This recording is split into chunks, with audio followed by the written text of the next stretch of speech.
My mother was born in a family that had 9 brothers. 9 brothers. 5 of them were medical doctors. 4 of them were engineers. And within 1 year, all the 9 brothers died. The 5 medical doctors died in a day. On the 31st of December, they met, they ate, they drank, and none of them woke up from eating. The doctors checked for food poisoning. The doctors checked for all kinds of foul methods or whatever happened, but they found nothing. So the 5 doctors died in a day and were buried in a day. Within the course of the year, the other 9 brothers died of accidents. Left with my mother and the twin sister. My mother is a twin. And my grandmother, that is my mother's mother, my grandmother had 6 sisters. Within that same year, all the 6 sisters died. The 6 sisters, none of them had a baby. None of them had a child. Within that same year, distant relatives like uncles and cousins, we had almost 56 people dying in one family that particular year.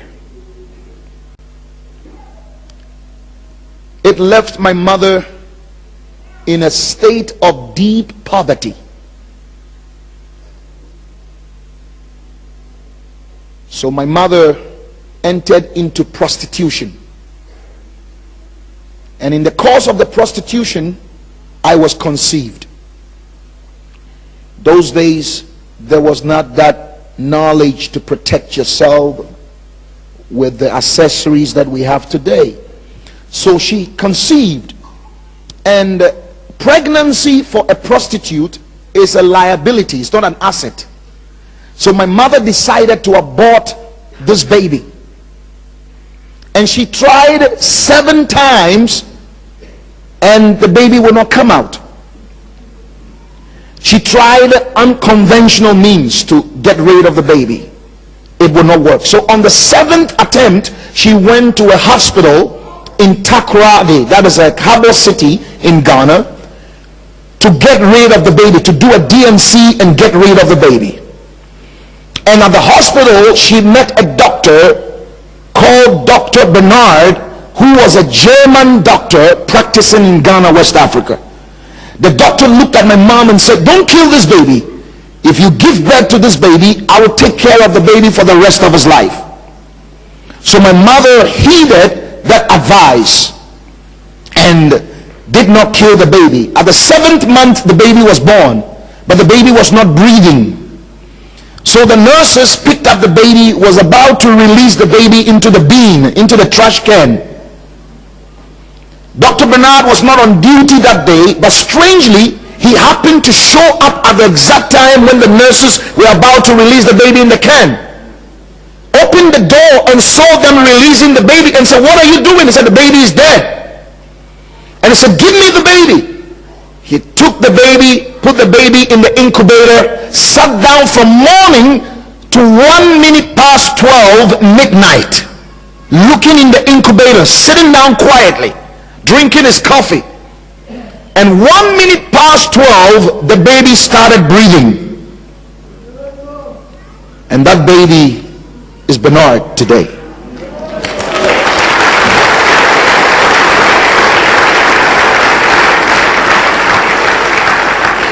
And my birthday, it's strange, my birthday is the 12th of January, 12/1. So 1 minute past 12, I started breathing, and my birthday is the 12th of January.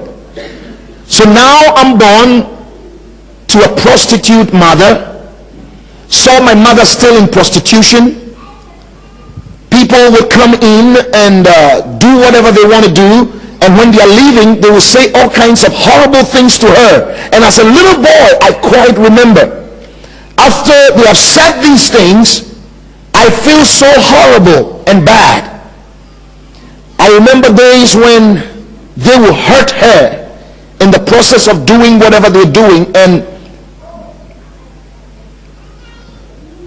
I would pick up a towel, put it in water,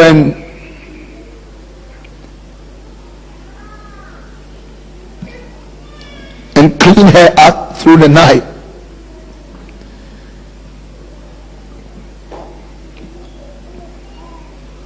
Sorry.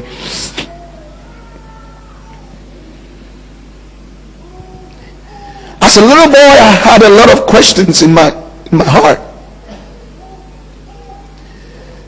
One day my mother came home and said, I have found a job, got a job. I'm going to be a maidservant to one of the army officers in the country. So we went to the house. The man gave us his garage, and we used to sleep with the dogs in the garage. And the food that were given to the dogs were better than ours. So normally when they served the dogs meals, we would eat the dogs meals.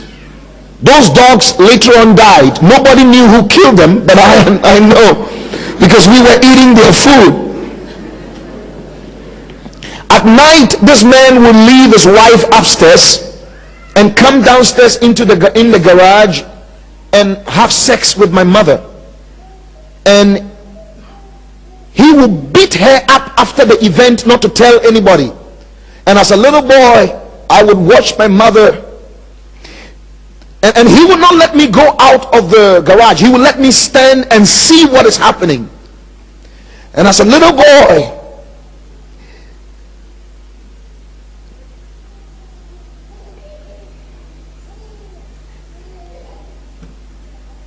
it was very tough for me.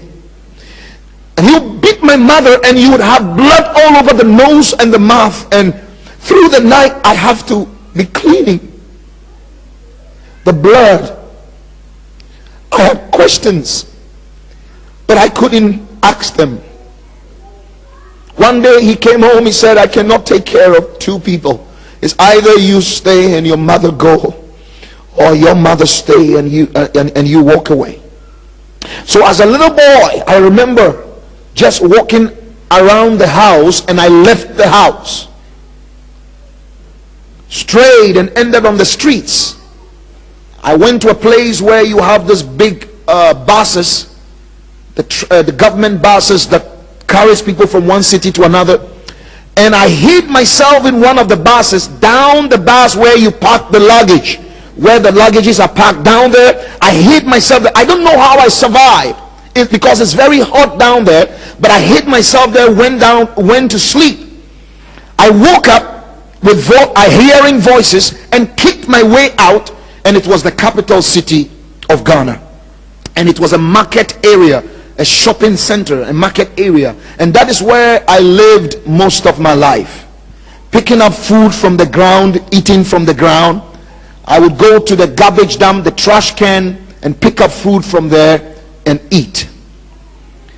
And normally on the streets, if you have money, the other strong guys will beat you and take the money.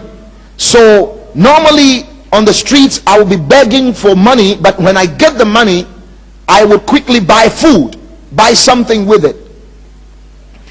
And I decided to do something, and that is, I will help people carry their groceries to their cars. So when they come and do groceries, I will quickly run to them and I say, please, will you help me carry your groceries? And I would just hold their groceries and take it to the car. One day I helped a lady to carry the groceries to the car. She looked at me and said, I had a dream and I saw a little boy like you, just your face. And she looked at me and said, follow me. And she took me to her home. She gave me her garage. That was my second garage. She gave me her garage. So I used to clean the house, do all the works, the laundry and everything, and she'll give me some food to eat. 17 months after I entered the house, this precious lady was going to work, was coming back home, had a car accident and died. My hopes were shattered. I ended up on the streets again. Saints, beloved, if God has an investment in you, the devil will not clap for you. If God has an investment in you that will bless people, if God has placed something in you that will be a blessing, Satan will not be your friend. He will throw anything he can at you. But God always wins. So I ended up on the streets again, picking up food from the ground and still helping people carry their groceries to their car. My brothers and sisters, always use what you have. Always use, no matter how insignificant it is, no matter how low people look at it. Whatever God has given you, use it. If He gave you hands, use it. If He gave you eyes, see. Whatever He gave you, use it. All I had was time. All I had was my hands, and I was helping people carry the groceries. One day I met a man. He looked at me. His name is Mr. Boateng. He looked at me. He said, "You know what? Follow me. I want to take you home. I want to take you to my house." So I followed this man. He took me home, and he also gave me his garage. That was my third garage. And I used to sleep with a dog called Sharp. Sharp's meals were sumptuous. Very good meals. They will serve the meal of Sharp on a plate. And I will never forget, this man was a Christian leader in the church. They will cook, and I will help cook the food, do everything clean, and he would tell me, "Don't touch the food." And they will eat, and they will have enough left, but I'm not supposed to touch it. They will pour the leftover in a trash can, and I'm supposed to carry it to the garbage dump. So normally when I'm going to the garbage dump, I will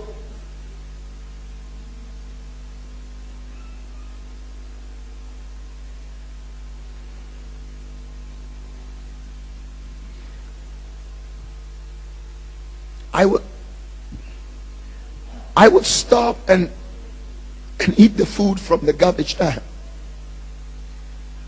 He never told me about Jesus. I never knew anything about God. Yet they prayed in the house every day.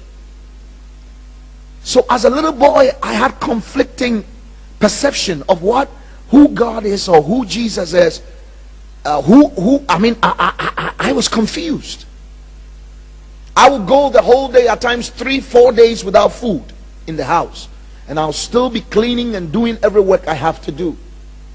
Now later on, Sharp died because I was eating the meal of Sharp. I was caught a couple of times. I was beaten, but I continued because that was the only means to survive. This man had 4 boys and a special teacher that comes in every time to teach them. Between the study room and the garage, there's a little hole through the door. And when they are teaching them, when these children are being taught, I would look through that hole, and that is how I learned how to read and write. S-O-SO, T-O-2, 1 + 1, 2. One day my boss caught me looking through that hole. He gave me a merciless beating I will never forget. He said, what use are you? I mean, there's no use for you. Do you even know what you are being taught? He picked up an iron rod. I still have the scars on my back after today. My flesh was torn. Blood was just oozing out. He was just beating me. You have no business looking through the hole. You're supposed to sleep and wake up and clean the house and do the job here. You have no business looking through the hole. In the process of beating me, he asked me, what is the past tense of go? Because they were teaching them tenses. And I looked at him and I said, gone. With tears in my eyes. He was shocked. He said, join them. Praise God. Thank you, Jesus. He said, join them. So every day I'll clean the house, do whatever I have to do. In the evening, I will sit at table and study with them. When they go to school, I'll pick up their notebooks and I'll study. The boys started liking me, so they used to give me little coins. And when they give me the money, I'll go and dig the ground and bury the money there. That was my bank. One day I was sent to buy an indigenous African food called kenke. I was sent to buy that food in that area. On the street, I met a teacher of one of the primary schools. He looked at me and said, Bernard, I've heard you are very studious, you study. Well, they are registering for the common entrance examination. It's an examination that takes you to the high school. He said, Bernard, if you have money, I will register you to write these exams. So I said, hold on a minute.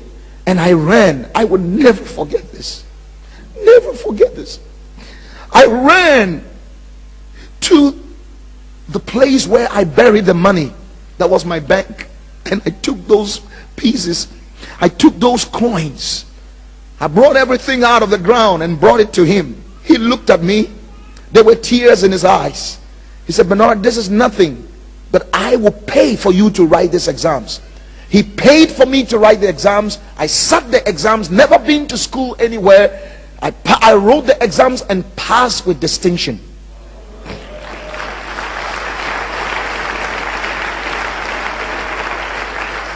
Thank you so much, God. Thank you. Thank you, God. Now the time is up for me to leave the house for the secondary school, for the high school. I have to go to school. It's a boarding school, and I got my first choice. But none of the people in the house knew that I had written the exams. None of them knew that I had written an exams and passed, and I'm supposed to go to high school. So the D-Day is up. I had to run away from the house. I left that house with 2 shirts and 2 short pants. No footwear. I wore my first footwear when I was 15 years old.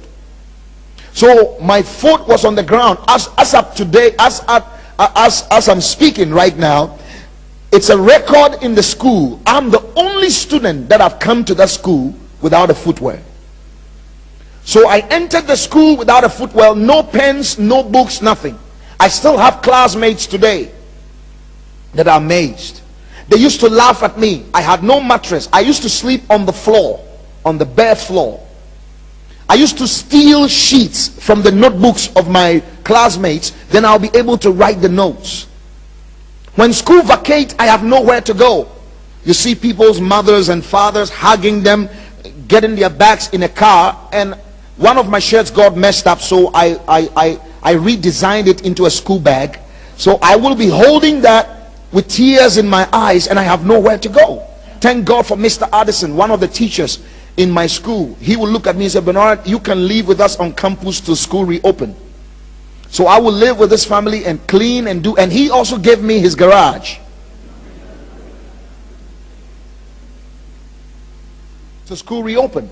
As a matter of fact, on campus, I was a very, very tough person. I trusted nobody. I never smiled. You will never see me smile. My brothers and sisters, when you see people out there who are very adamant and cold, don't take it personal. There are scars and wounds within. There are battles they are fighting within. Don't take it personal. I had no friends. I don't talk to anybody. As a matter of fact, when I enter the classroom, all the students will begin to push their tables and chairs away from me because I stink on my body. I had this bad odor on my body because I had no soap to bath with. Normally I'll wait until the students take their bath in the main bathroom, and I'll go and pick up the pieces of soap that they've left behind, squeeze it together. That would take me for a day. But one day a senior student caught me doing that, and he said, Bernard, never touch the soaps again. So now I had no soap to bath with. So I had this bad odor. When I enter the classroom, all the students will begin to move away. I had no friend, never trusted anybody. I was so adamant and cold. As a matter of fact, it got to a point I couldn't cry.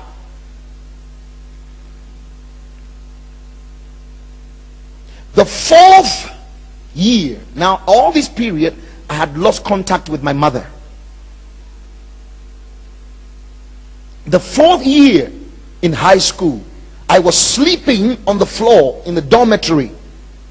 All the students had gone to study. I was not feeling well.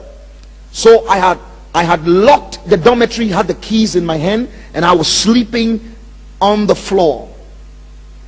Nobody in the dormitory because I had the keys. And I had a dream. Everybody say a dream. Say a dream. And in the dream, two men were holding two spears, about to drive it through my left leg. And I woke up from the dream physically, and I saw myself bleeding. When I woke up from the dream, I saw myself bleeding. And I still have the scar up to today. That is the scar right here. That is the two scars right here. It was just a dream, but when I woke up physically, I was bleeding. There was blood all over. I was in a pool of blood. This leg began to swell, became so big, it was swelling. I started losing strength in my waist. The school authorities took me to the hospital, and the doctor said, it's either we amputate your leg or you'll be crippled and never walk again.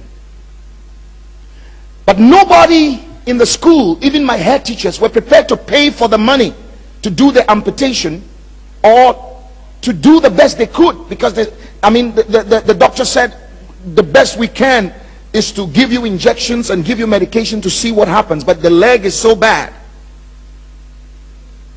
But there was no help from anywhere.